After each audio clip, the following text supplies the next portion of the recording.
Sa panahon ngayon, maraming nagmamahalan na nagsisimula lang sa isang simpleng hi sa chat.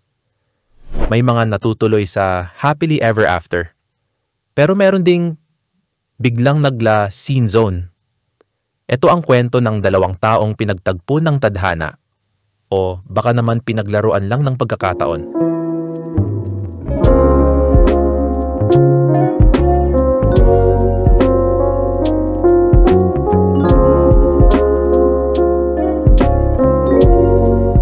Sa isang madilim na kwarto, nakahiga si Lance, hawak ang cellphone at nakangiti habang nagtitipa ng mensahe. Lance, good night mahal. Sana mapanaginipan kita. Ilang segundo lang, nag-reply si Alisa. Alisa, good night din love. Excited na akong makita ka bukas. 3 buwan na silang magka-chat. Lahat ng bagay tungkol kay Alisa ay perpekto para kay Lance. Mabait, matalino, at higit sa lahat, napakaganda ng mga selfie niya. Hindi na siya makapaghintay na makita ito sa personal. Dumating ang araw ng kanilang pagkikita sa isang kafe. Naupo si Lance sa isang sulok, kinakabahan pero sabik. Maya-maya, bumukas ang pinto at pumasok si Alisa. Agadong siyang naghanap ng isang lalaking nakaasul na polo, si Lance. Nang magtama ang kanilang mga mata, parang bumagal ang mundo, pero hindi sa dahilan na inaasahan ni Lance. Nakita niyang biglang nagbago ang ekspresyon ni Alisa mula sa ngitiing hanggang sa halatang pagkadismaya. Alisa, sa isip niya. Oh my gosh, ang layo sa pictures. Hindi ko to ina-expect. Kahit pilit niyang itago, hindi nakalusot kay Lance ang pagbabago ng kanyang kilos.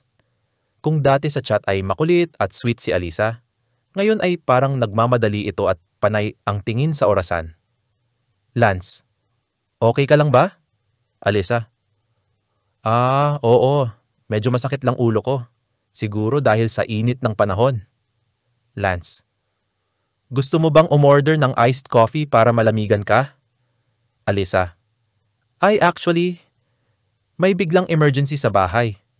Kailangan ko nang umuwi. Sorry, next time na lang siguro ha? At bago pa makapagsalita si Lance, tumalikod na si Alisa at mabilis na lumabas ng kafe. Naiwan siyang nakaupo. Unti-unting nararamdaman ang sakit ng rejection. Pagka-uwi niya, chinek niya ang chat nila. Wala na. Blocked na siya. Ilang araw ang lumipas. Habang nag-i-scroll si Lance sa social media, nakita niyang may bago ng kachat si Alisa. Matangkad, maputi, at mukhang modelo. Napangiti na lang si Lance. Lance, sa isip niya.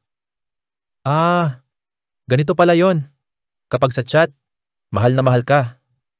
Pero sa personal, biglang wala na.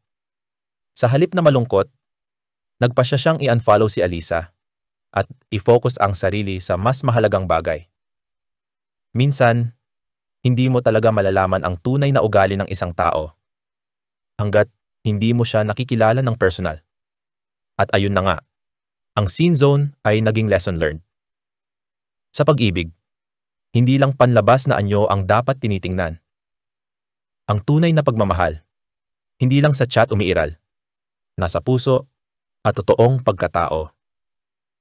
Kung ikaw si Lance, anong gagawin mo?